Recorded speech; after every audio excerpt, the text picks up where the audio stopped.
Good evening, everybody. It is a real honor to be here with His Eminence, Cardinal Donald Wuerl, and this was a thought. I had lunch with Monsignor Vahi, and he said, what if we propose this to the Cardinal, kind of an interview, a discussion? We called up, and the Cardinal said, that sounds great. So I think this is a real pleasure to be able to be in this environment. Talk to us, if you will, about the Holy Father and what you think he is doing for the Catholic Church. Well, I think we see in this Holy Father an example of preaching by example, teaching by example. The gospel message remains the same. It's been the same since the time Jesus announced it. But there are different styles of trying to present it. And I think what we see in Pope Francis is this quiet, persistent, consistent presentation of the faith, but with all the simplicity that simply comes from knowing this is true. How do you think he is changing the church? While he's out, and it's definitely a different image, but he's also reforming on the inside. He has clearly indicated that he would like to see things simplified. Now, how you do that when you're presiding over a church of 1 billion members in every part of the world is going to be the challenge. But within a week of being named Pope, of being elected Pope, he named a committee to start looking at how to make things work better, how to make them work in a more simple manner. I've heard Pope Francis talk about this, and I've heard you talk about this new evangelization. What is that? What the Pope is saying to us is, the new evangelization consists of these three things. Every one of us has to be able to renew our own faith. We can't just take it as the icing on the cake. We have to renew our own commitment that this really is true. And then he said the second part is, once you've renewed that faith, intellectually and affectively, you have to be confident that it's true.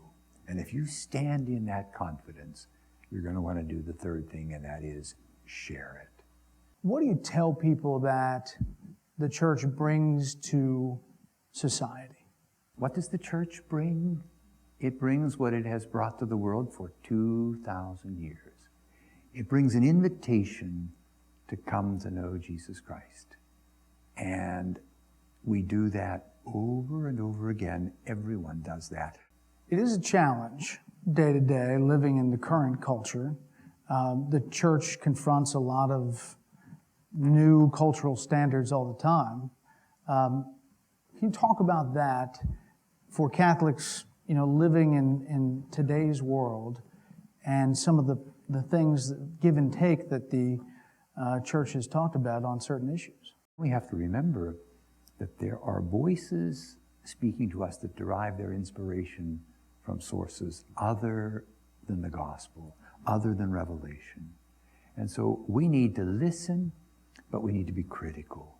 Not everything that we hear today should we take without at least weighing it against what does Jesus say? What does the gospel say? How does the church deal with this?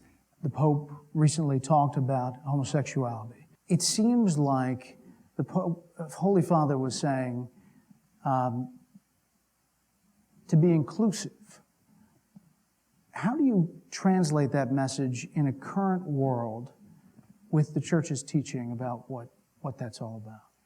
The church has a very, very clear message that human sexuality is supposed to take place in marriage.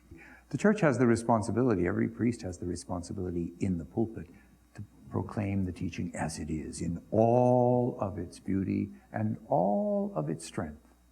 But then you meet people in life where they are, and you try to walk with them and bring them to Christ. I think that's what the Pope was saying. He was saying, we're not here to criticize and critique, but we are here to say, this is the way, and we hope that we can walk with you as we all try to get closer to Christ. What was your faith journey? How did you end up here? The biggest influence, granted, parents will always be a major influence, and friends, but the biggest influence was a parish priest, one of our priests. And you, as a young man, you look at him and you say, look at all the good he's doing. And it was important that one day he just said, did you ever think about being a priest? I said, I don't think I would be worthy. He said, nobody ever would think you would be. I said, it's not your call. But if you say yes to the call, the Lord will work with you, even you. So it was a good experience. Talk about, if you would, the challenges of being a Catholic in this kind of environment, and perhaps that's unique to Washington. Well, I think what you said is absolutely true. Washington, given the fact that it is the capital of the free world, that the whole focus is always political. I think the role of the Church is primarily to be the witness to the great human values, to be the witness to Christ's message in the midst of everything else that's going on. We have to be, in a way, the conscience for a nation that is caught up in so many directions and so many concerns. You talked about the power of prayer, and I think when people are in trouble, they turn to prayer. You hear those stories, I'm sure, and it means a lot to people. Prayer has to be a part of life because it's our communication, it's our conversation with God. And when we have those really difficult moments in life, and all of a sudden we realize deep down inside, I don't have the answer. I don't have the power to change this, but there is someone who does. Faith makes all the difference. They're really in the world the great divide. People who believe and people who don't. And people who believe have a horizon so much larger. Simply to know there's a purpose to life. There is someone who will explain in my heart what that's all about and be with me on the journey. That's what faith's all about. It's been a real honor to be here tonight, and thank you, Your Eminence. When Pope Francis came to that shot, that TV shot where he walks out on the balcony and the curtains open up, there was a lot of coverage, wall to wall, and we are striving in a 24-hour news environment to get people to talk and to fill time and to really advance the ball about what we're learning about what's going on the ground. Your Eminence was very gracious to call in from Rome to our show.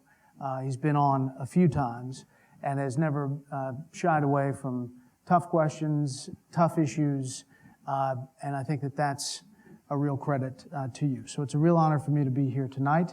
I have the President speaking in 55 minutes, so I do need to go. Well, let me thank you. Thank you for being here with us. Thank you for being such a great host. Thank you. Good night. Thank you.